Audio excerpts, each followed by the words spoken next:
Meus irmãos, graça e paz da parte de Jesus. Sempre que escuto sobre os Gideões, eu me alegro muito lembrando desse ministério, como foi importante usado por Deus para minha salvação, né? Cristo se revelou a mim por meio da palavra, obviamente. E aos 9 anos de idade, eu ganhei meu primeiro exemplar ali dos Gideões. E esse pequeno exemplar, ele marcou a minha vida. De fato, não confesso que na época eu não entendia lá muita coisa, mas eu sabia que aquela era a palavra de Deus. E antes de dormir, eu colocava ela debaixo do meu travesseiro e dormia, que era uma beleza. A verdade é que a palavra de Deus é poderosa para alcançar, né? Poderosa para alcançar. Eu dou graças a Deus por esse ministério tão precioso, tão valioso. Não vai colocar a Bíblia debaixo do travesseiro para dormir bem, não. Coloca ela no coração, tá bom? É bom que a gente já vai aparando as arestas para não ter nenhuma heresia logo no começo aqui da pregação. Irmãos, nós estamos caminhando aqui com a história de Ló e eu quero trazer a última meditação sobre a história desse homem, que se encontra em Gênesis capítulo número 19.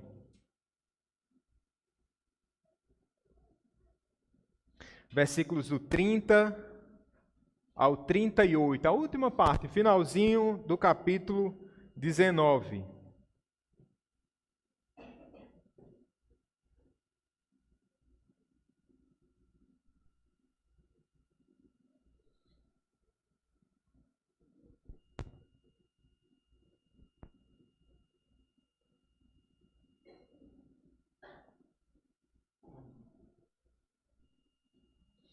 Vamos ler essa porção? Diz assim: Subiu Ló de Zoar e habitou no monte, ele e suas 2 filhas, porque receavam permanecer em Zoar, e habitou numa caverna, e com ele as 2 filhas. Então a primogênita disse à mais moça: Nosso pai está velho, e não há homem na terra que venha unir-se conosco, segundo o costume de toda a terra. Vem, façamo-lo beber vinho, deitemo-nos com ele e conservemos a descendência de nosso pai. Naquela noite, pois, deram a beber vinho ao seu pai, e entrando a primogênita se deitou com ele, sem que ele o notasse, nem quando ela se deitou, nem quando se levantou. No dia seguinte, disse a primogênita mais nova: Deitei-me ontem à noite com meu pai. Demos-lhe a beber vinho também esta noite. Entra e deita-te com ele, para que preservemos a descendência de nosso pai. De novo, pois, deram aquela noite a beber vinho a seu pai, e entrando a mais nova se deitou com ele, sem que ele o notasse, nem quando ela se deitou, nem quando se levantou. E assim as 2 filhas de Ló conceberam do próprio pai. A primogênita deu à luz um filho e lhe chamou Moabe. É o pai dos moabitas, até o dia de hoje. A mais nova também deu à luz um filho e lhe chamou Benami.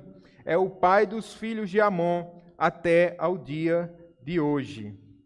Vamos orar, queridos. Ó Deus amado, diante da tua palavra, meu Deus, nós nos humilhamos e pedimos, ó Pai, ouvidos atentos para ouvirmos da tua parte. Livra-nos, Senhor, da vaidade das muitas letras, meu Deus, mas que na dependência, Senhor, do teu Espírito Santo, ó Pai, possamos ouvir de ti, buscando em ti toda sabedoria que emana do alto, de fato, Pai. Vem com o teu poder, com o poder do teu Espírito Santo, cumprindo, Senhor, o propósito que o Senhor já designou para essa palavra, Senhor, em cada coração aqui, que possamos, ó Pai, recebê-la, Pai, de bom grado, contritos, quebrantados, e que ela possa gerar salvação em nosso meio. Essa é a nossa expectativa e a nossa humilde oração, Senhor, essa noite. Em nome de Jesus. Amém. Amém. Deixa eu me ver aqui para a gente não ter.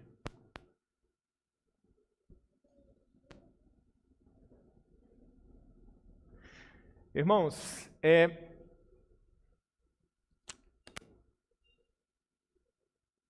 um pouco de paciência, irmãos, era o que eu ia falar, não?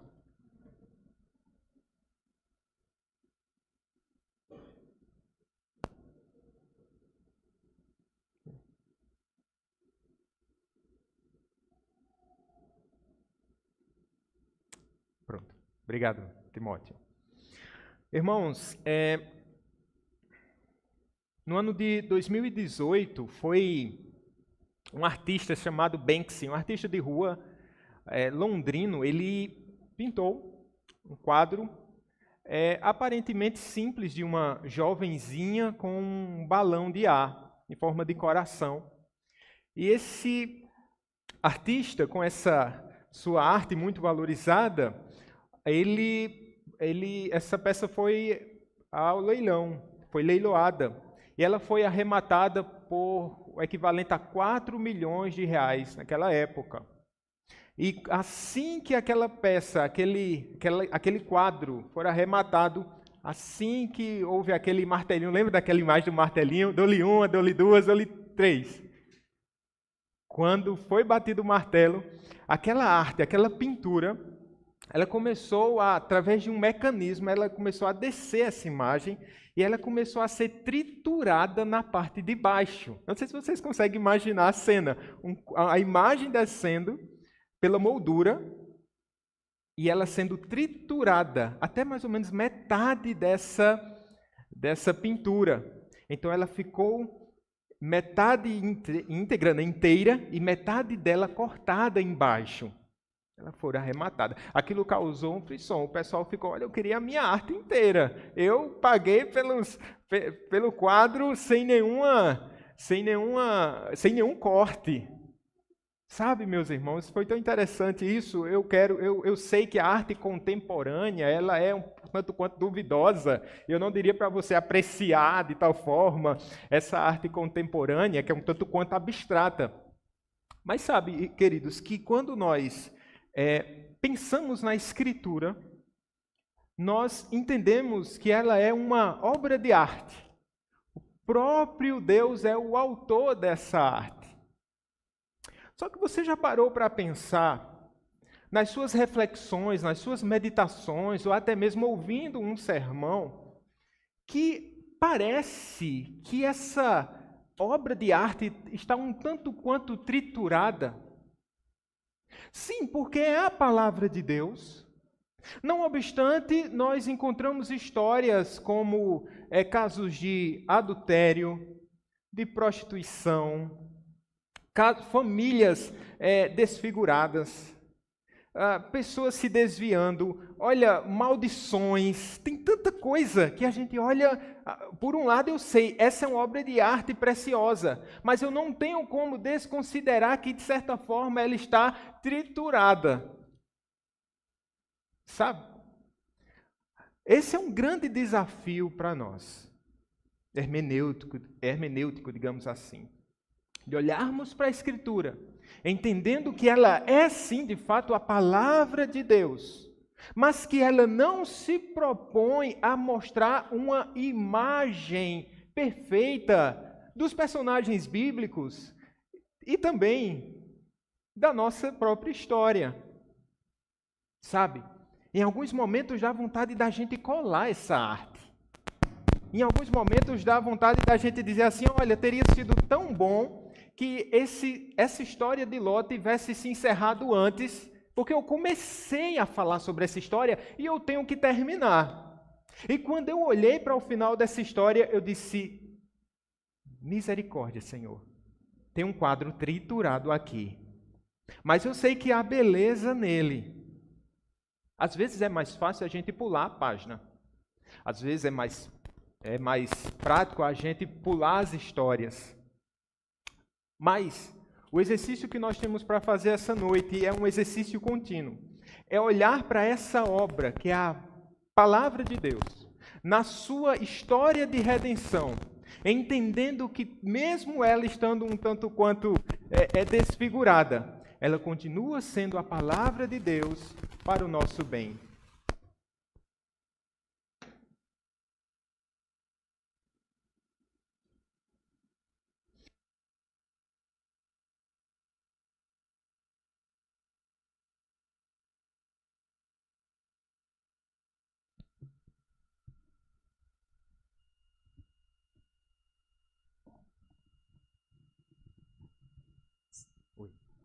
Oremos. Os microfones estão um tanto quanto triturados hoje. As baterias, não sei. Enfim. Mas, meus irmãos, nosso grande desafio é esse, olhar que a beleza que há nessa obra, mesmo ela estando triturada.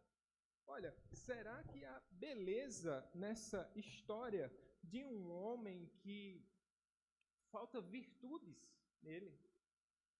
Temos acompanhado aqui essa saga, essa história de Ló, que na verdade está dentro de uma história maior, que é a história de Abraão, que por sua vez está dentro dessa grande história, desse grande enredo que é a história da redenção. É uma história triturada de Ló. Hoje, especialmente, parece que nesse último momento a gente vê uma retrospectiva da vida de Ló, e ao mesmo tempo que ela caminha essa história, nós não percebemos uma melhora, mas muitas vezes um retrocesso. Eu ia dizer, ainda bem que as crianças não estão hoje, mas elas estão. Mas esse é o Evangelho, que Deus nos dê a graça de percebermos. Nosso primeiro exercício aqui é olhar a parte triturada dessa história. Ela é exaustiva aqui, mesmo estando em poucos versos. Eu queria convidar você a olharmos com fé essa passagem da Escritura, olhando a vida de Ló nesses seus últimos instantes na perspectiva veterotestamentária. Ele vai ser rememorado por Pedro, mas por hora vamos olhar aqui. Veja, a primeira coisa que eu quero falar para vocês é que essa é uma história marcada por escolhas infelizes. Olhe comigo o verso de número 30. Diz aí que subiu Ló de Zoar e habitou no monte ele e suas duas filhas, porque receavam permanecer em Zoar, e habitou numa caverna, e com ele as duas filhas. Veja que aqui nessa história de Ló, ela é marcada por mudanças geográficas, e essas mudanças geográficas, de certa maneira, elas mostram as próprias escolhas, em alguma medida, feitas por Ló. Veja, no primeiro momento, nem tanto, porque ele está ali em Ur dos Caldeus, ele está ali sendo criado por seu pai falece, depois ele vai ser criado pelo seu avô, o avô também dele falece, e aí ele vai ser como que criado por Abraão, o seu tio. Então, ele vai permanecer durante esse período em Arã, em Ur, depois ele se muda para Arã, e aí ele começa a peregrinar com o seu tio Abraão. Ele vira uma espécie de filho adotivo que cuida dele. E ele é levado assim para Canaã. Ele começa a peregrinar juntamente com o seu tio. Você se lembra? Deus tinha feito uma promessa preciosa a Abraão de fazer dele o quê? Uma grande nação, um povo numeroso, e uma semente iria nascer dessa família. Então, muito provavelmente, nesse período, Ló, ele é introduzido a essa fé de Abraão, a esse Deus de Abraão. Ele percebe, ele acompanha quando Abraão, ele faz altares de adoração a Deus. Então, ele sobe com Abraão até o Egito. Depois do Egito, eles acumulam muitas riquezas, a terra fica pequena. Então, é nesse momento que cada um vai ter que partir para um lado. Esse é um momento crucial na história de Ló. Por quê? Porque ele olha para a campina do Jordão, seus olhos brilham e ele diz assim: é para cá que eu vou. Vou para esse lugar, é melhor para mim. E Abraão, ele continua seguindo para a terra da sua peregrinação. O próprio Deus disse a Abraão: olha, erga os seus olhos, Abraão. Primeiro Ló erga os olhos, diz assim, cobiça e diz assim, é para esse lugar que eu vou. E ele vai montando cabanas, e aquele era um caminho tenebroso, porque ele vai chegar até Sodoma. Por outro lado, Deus diz a Abraão: Abraão, ergue os teus olhos. Eu vou te dar essa terra. E é uma preciosa promessa dada pelo próprio Deus. Veja que durante esse período, ele vai ter em Sodoma, a sua estadia ali parece um tanto quanto bem sucedida, ele constrói família, ele constrói suas tendas, ele está até à porta da cidade, como que exercendo algum cargo importante de liderança mesmo em Sodoma. Só que aquela terra, ela é uma terra de homens pecadores, grandes pecadores contra Deus. Gênesis 13 vai nos mostrar isso. O que é que ocorre? Aquela terra ali, ela cai debaixo da ira de Deus. Eles não se demovem, não são demovidos do seu estado de pecado cruento ali, terrível. E aí vem o Senhor Deus com seu juízo e destrói, né, aquela cidade, Sodoma, Gomorra e os arredores ali. Nesse momento, os anjos, graciosamente, né, enviados por Deus ali para livrar Ló, eles arrastam Ló, porque Ló se demorava muito a sair daquela terra de Sodoma, foi uma noite maluca.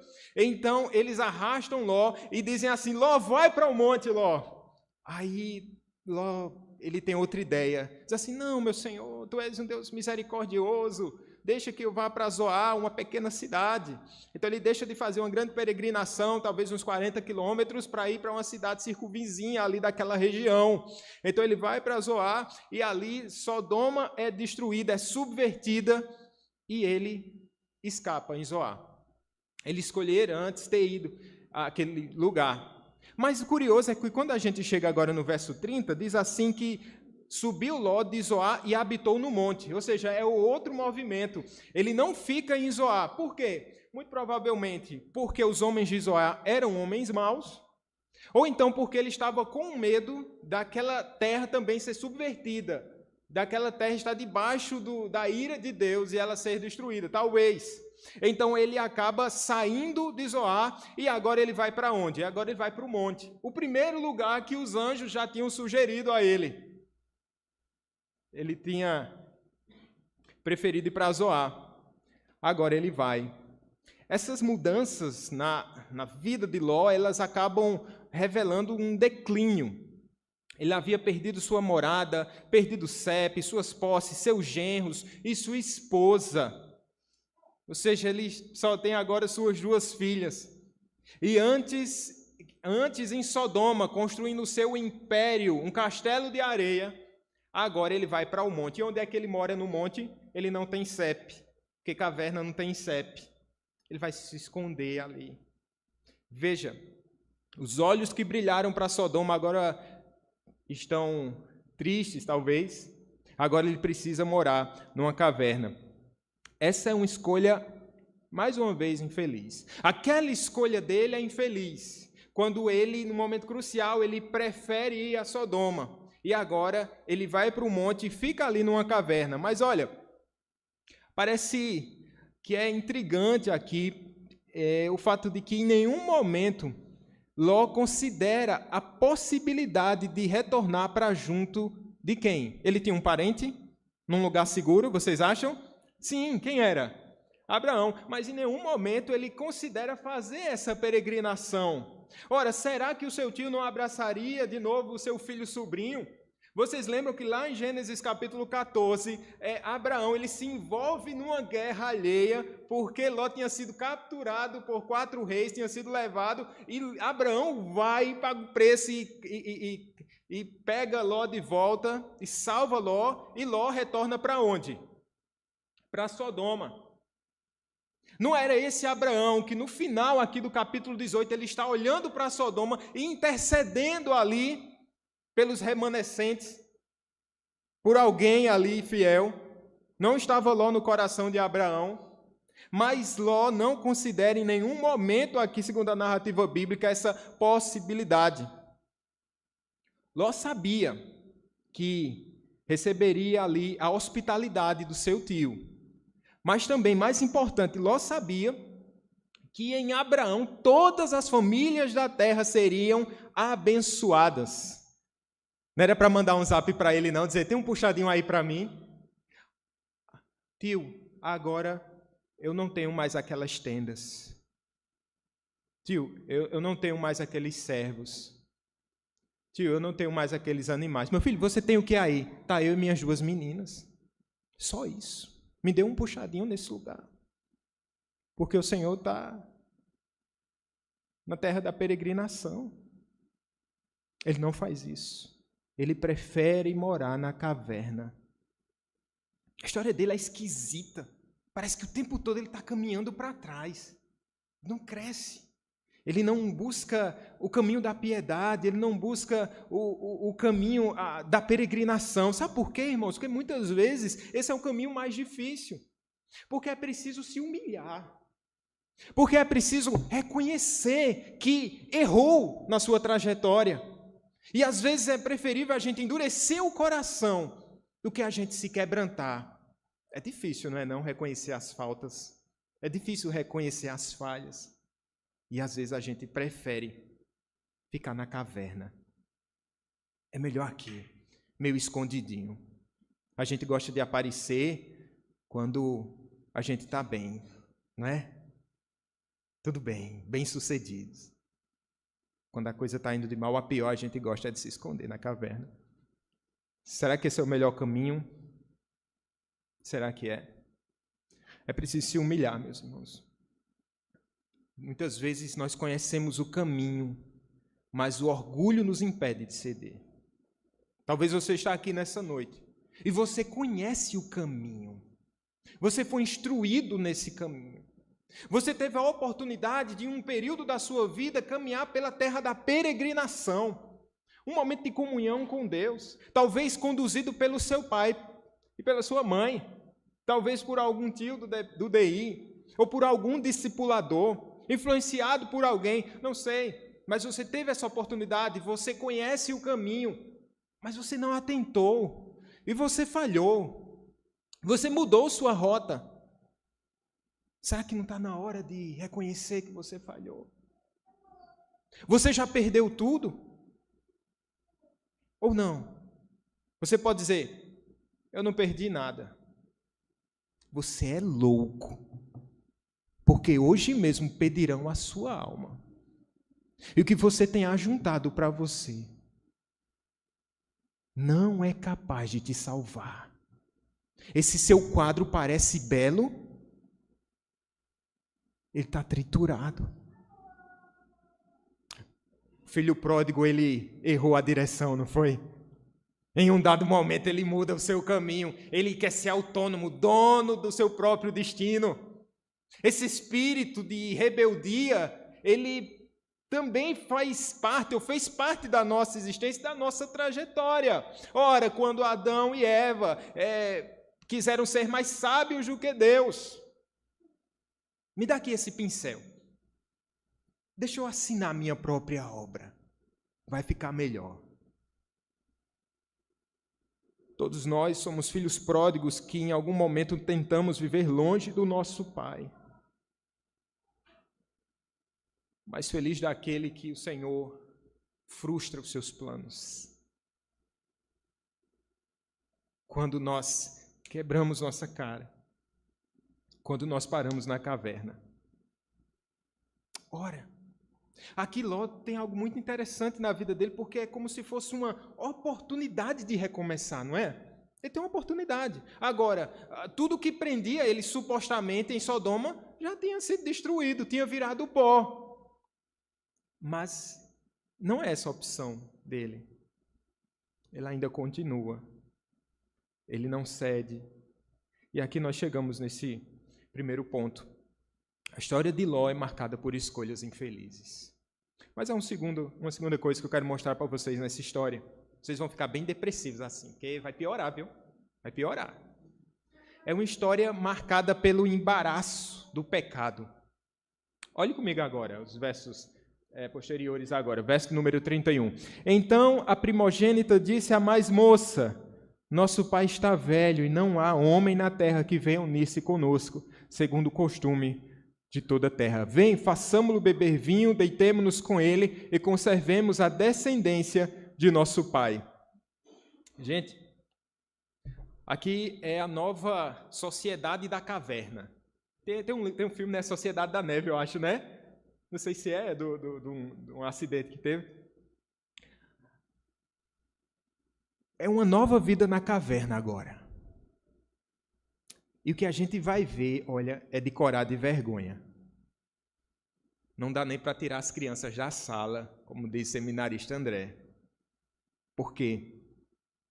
A gente vai ver que eles mudam de cidade, mas eles não mudam de atitude. Esse é um perigo.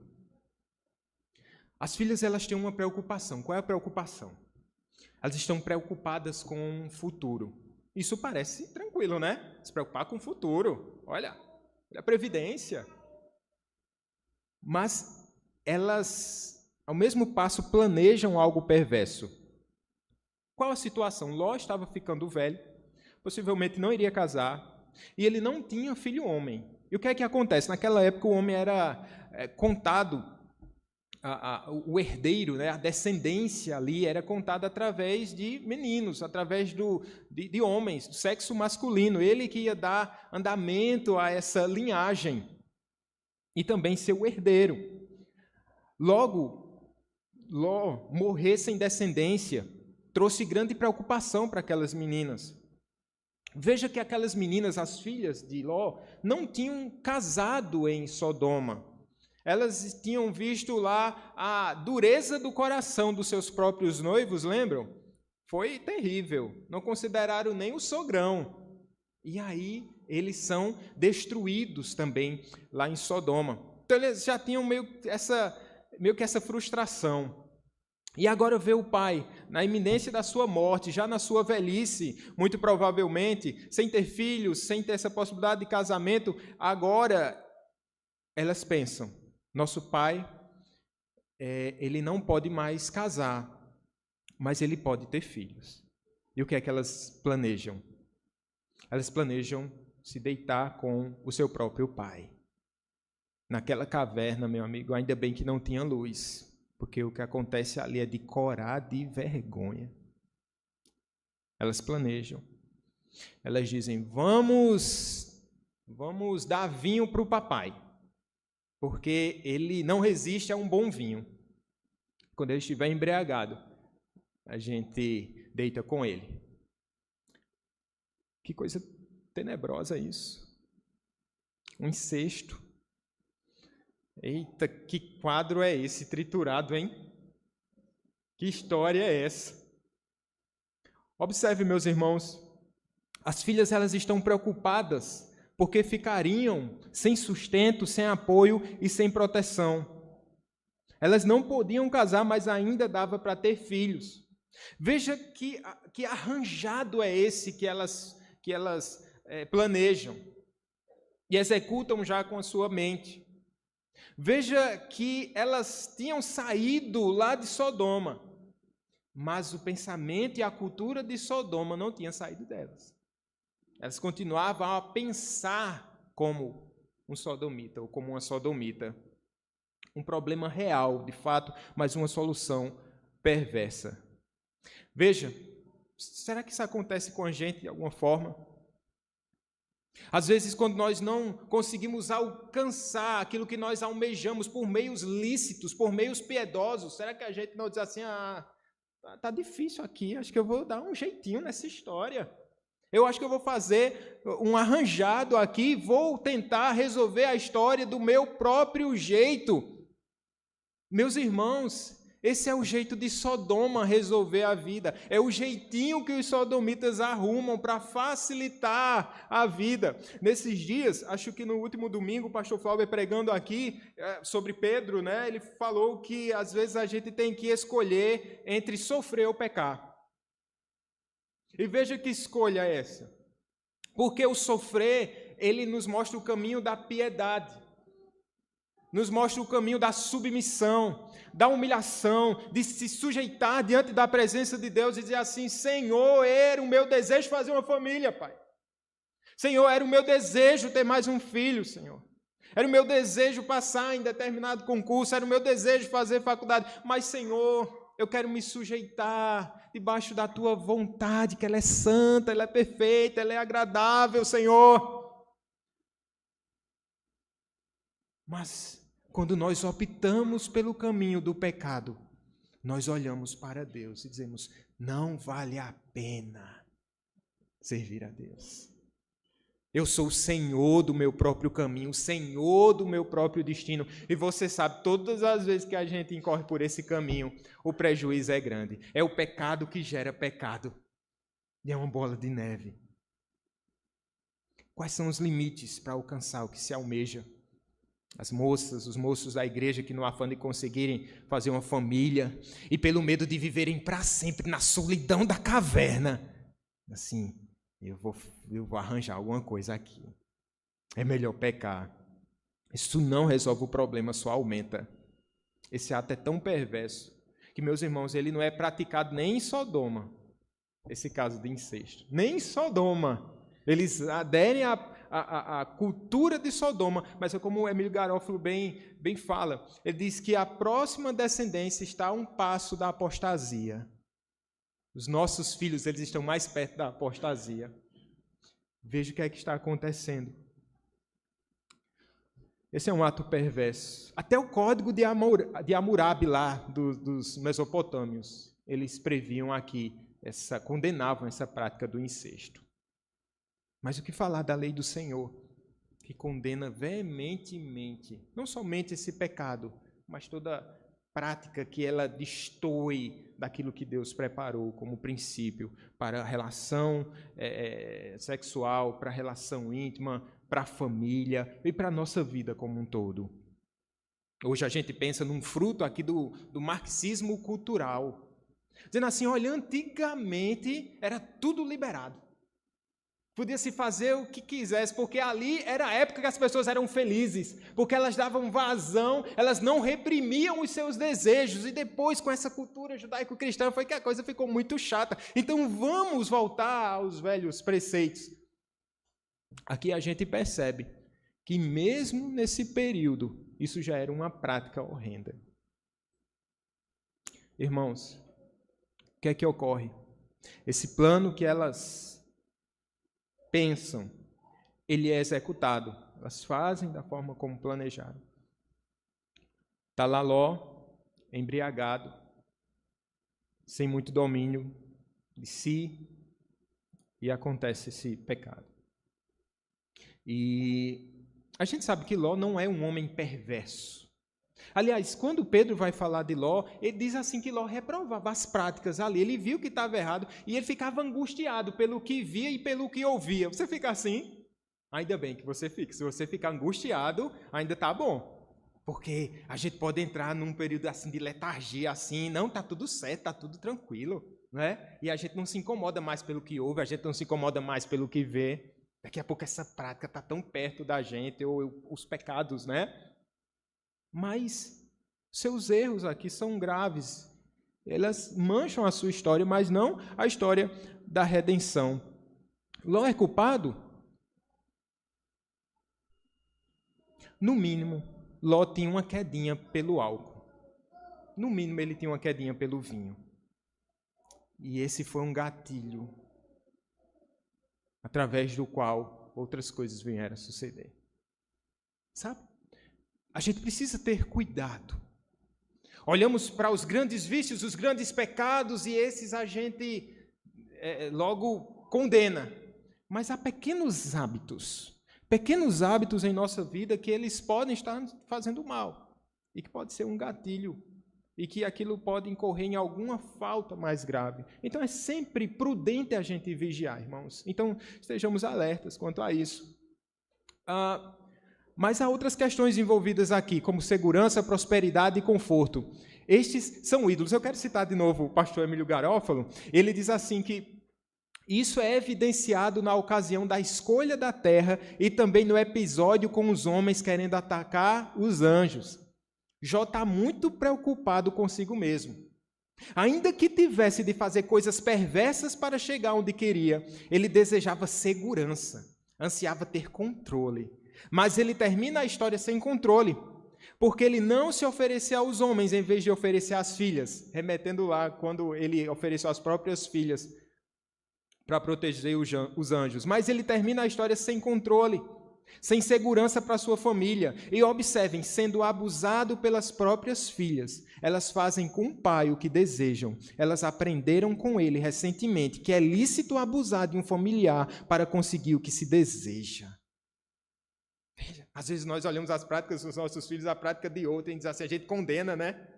Mas de alguma forma nós estamos sempre instruindo, nós estamos sempre discipulando, nós estamos sempre ensinando algo. Há um ensino formal, quando nós sentamos com o nosso filho e fazemos a nossa devocional, mas há um ensino informal, que é o ensino que nós estamos passando para ele os nossos valores, diuturnamente, naturalmente. Meus queridos irmãos, e como isso é sério? Às vezes, o caminho que a família encontra é dizer assim: ei, os filhos são culpados. Aí o filho diz assim: painha, foi a forma que o Senhor me criou. Aí a esposa diz para o esposo: você foi o culpado. Aí a esposa, por sua vez, diz para o esposo: ei, a culpa é sua. E aí é uma troca de acusações, né? A gente sempre querendo colocar a culpa um no outro. Mas veja, meus irmãos, esse texto e essa realidade nos mostra que não há um justo sequer. Todos nós falhamos. Todos nós tropeçamos. Nós não temos vidas perfeitas, embora almejemos e devamos buscar a santificação. Mas nós temos famílias imperfeitas, nossa própria vida é imperfeita, nossa família é assolada pela tormenta. Onde tivemos o encontro de casais, 2 grupos se reuniram e a gente falou sobre isso. Uma família é assolada pela tormenta. Sabe, meus irmãos, qual é a família ideal? Qual é a família ideal? Não é aquela que quando você chega na sua casa tá no quadro, na moldura, não é aquela? Foi, você se arrumou. Foi, você escolheu a melhor foto. Acho que talvez você tenha até contratado um fotógrafo. Diz assim, pronto, é essa. Qual o tamanho? Pequenininha no rack ou na parede? Quem sabe um grafite? É essa família. Você olha, você entra na sua casa e diz assim, essa é a família ideal. Mas quando aquela família sai da moldura, ela é triturada. E nós bem sabemos disso. Meus irmãos, nós não conseguimos sustentar a imagem de uma família perfeita. Eu não consigo sustentar por muito tempo a imagem de alguém perfeito. Você percebe que isso é pesado? Você não o caminho de carregar a sua cruz, esse é necessário. Mas o caminho do legalismo, o caminho da aparência, o caminho da foto, do retrato na moldura, é tão difícil a gente sustentar essa imagem que está postada na rede social, na vida real. Todos nós fracassamos. Ora, todos nós estamos sujeitos a erros, queridos. Todos nós. Esses dias, estava terminando a escola bíblica dominical, eu passei por Heitor, aí ele estava cantando Casca de Bala. Aí eu fiz, pss, pss, pss, menino, pss, pss, pss. Mas não, canta isso não, que é isso?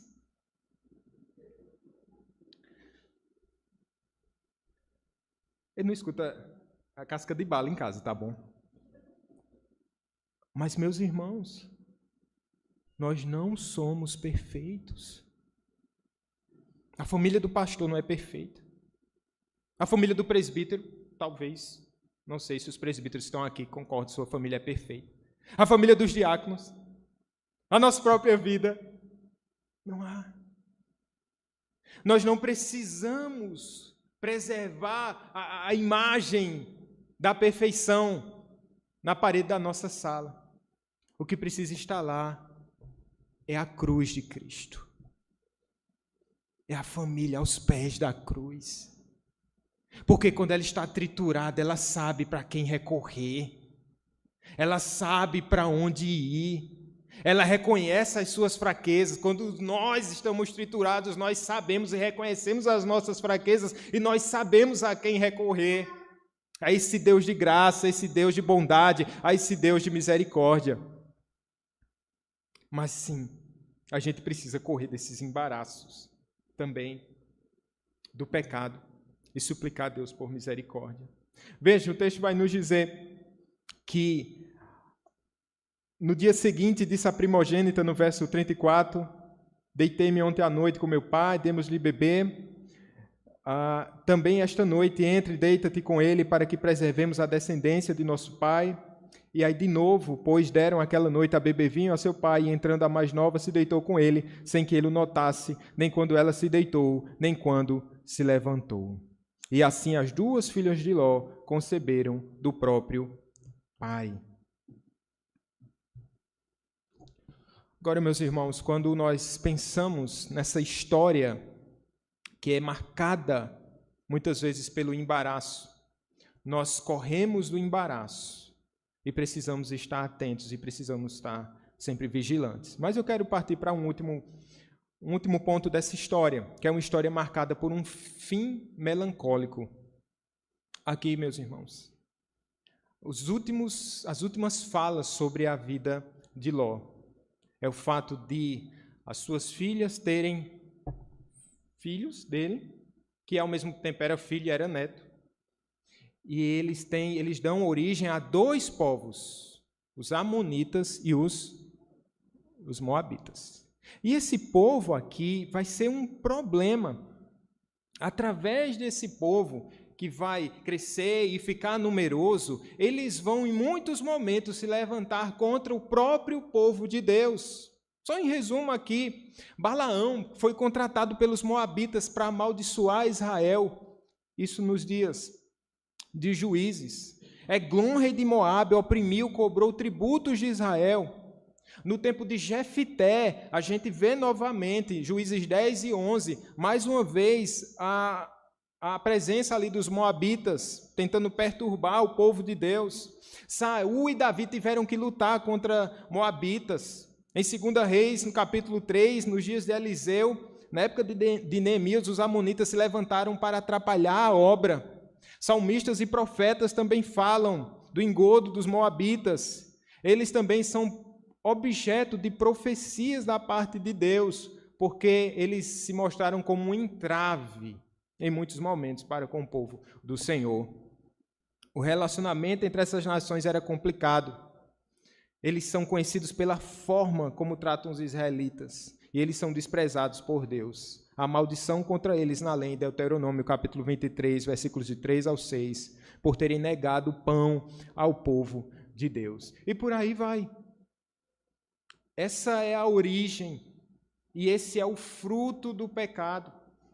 Agora, meus irmãos, quando nós pensamos na próxima geração, quando nós pensamos no legado que temos deixado para os nossos, quando nós pensamos no legado que temos deixado para a Igreja de Cristo por vir, nós sempre pensamos em deixar o quê? Bens, carros, imóveis, o quê? Diplomas? Não.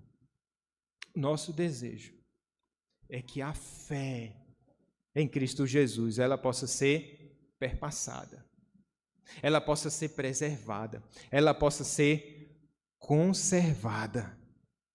E é danoso demais percebermos que aqui, nessa linhagem de Ló, diferentemente da linhagem de Abraão, veja como essas histórias se tocam, elas se aproximam e se distanciam. Na linhagem de Abraão, há o caminho da peregrinação.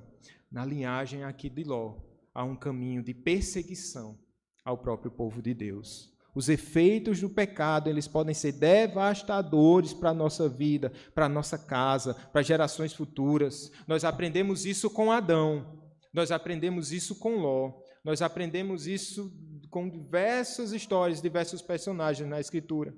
E será que não temos visto isso também, de alguma forma, em nosso meio? A história que termina de forma tão deprimente.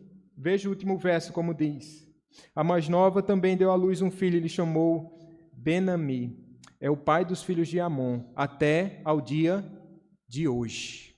Veja como ele mostra que essa semente, ela perpassa. Veja quais os reflexos a longo prazo. Será que valeu a pena 2 noites de loucura? Será que valeu a pena largar tudo e agora sofrer com essas consequências tão danosas e tão devastadoras? Eu disse para vocês, meus irmãos, esse é um quadro triturado. Eu podia ter pulado a página. Mas essa é a realidade. Mas sabe de uma coisa? Toda a Escritura está triturada. Toda a Escritura mostra o estado de queda da humanidade. Toda a Escritura mostra o estado de depravação.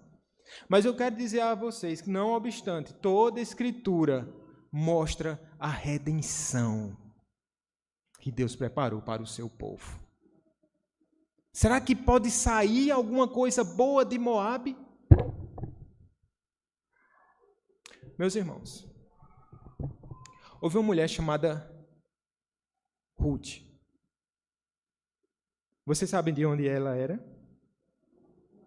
De onde? De Moabe. Como assim? Pode sair alguma coisa boa de Moabe? Ela é uma mulher moabita, que perde o seu esposo e depois peregrina juntamente com Noemi. E elas voltam, ela vai até Belém, e em Belém ela encontra pão. Em Belém ela encontra Boaz. Em Belém ela se casa com Boaz. Ela se torna bisavó do rei Davi. Olha, está esquentando. Quem é o filho de Davi? O Redentor de todas as nações, quem é? Cristo Jesus. E se formos olhar, investigar a analogia de Jesus Cristo, quem é que está lá? Ruth está lá. Que redenção graciosa. É um quadro triturado, mas é um quadro no qual há redenção. Lembra do quadro lá do Banksy? Aquele quadro ele foi triturado, arrematado. Mas depois, meus irmãos, ele voltou, depois de todo aquele alvoroço causado, aquele quadro se valorizou ainda mais. E ele passou por outro leilão. E ao invés de ser arrematado por 4 milhões, pensando aqui em reais, ele foi arrematado por mais de 100 milhões de reais. Um quadro triturado, que aumentou o seu valor. Como pode isso? Alguém falou sobre essa obra, que Banksy não destruiu uma obra, mas construiu uma outra. Como é que a gente encontra a redenção? Aquele quadro se chamava, num primeiro momento, Garota com Balão. Eu disse para vocês. Num segundo momento, ele muda de nome. Ele passa a se chamar O Amor Está no Lixo. Sabe o que é que acontece, meus irmãos? Se nós queremos encontrar beleza num quadro triturado, eu preciso levar vocês para a cruz do Calvário. Cristo está sendo triturado ali. Cristo está sendo esmagado. Que história feia, eu queria passar essas páginas da Bíblia. Que história cruenta, que história horrenda é essa de alguém que se entrega, de alguém que sua, de alguém que tem pregos em suas mãos, de alguém que carrega uma coroa cravada sobre a sua cabeça, de alguém que morre.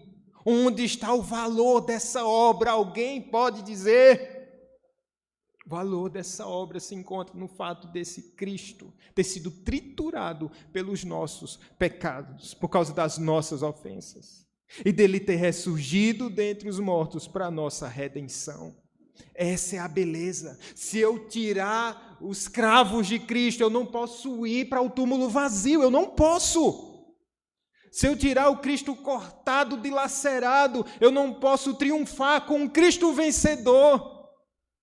Eu não preciso e você não precisa de um quadro perfeito, meu irmão. Você precisa de Cristo Jesus. Porque pelas suas feridas nós somos sarados.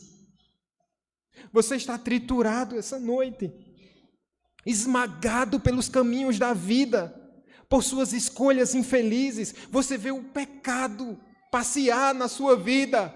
Meus irmãos, isso tem fim. A partir do momento que você se prostre diante desse Cristo Jesus, há luz nessa caverna, há redenção na sua vida. Só por meio do Cordeiro de Deus que tira o pecado do mundo. Você não precisa mais viver uma vida de aparência. Você precisa sim buscar uma vida de santificação. Mas você não precisa mais esconder suas cicatrizes. Mas você pode descansar nas cicatrizes daquele que venceu e ressuscitou. Essa é a história. Essa é a história de grande valor. Ló, uma ruína, mas pela redenção, Pedro está nos dizendo, o justo Ló.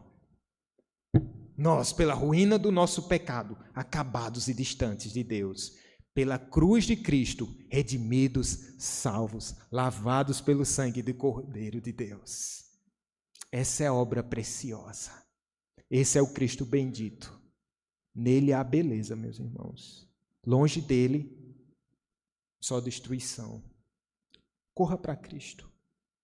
Corra firmemente para Cristo essa noite. Confie somente nele. Confie. Vamos orar.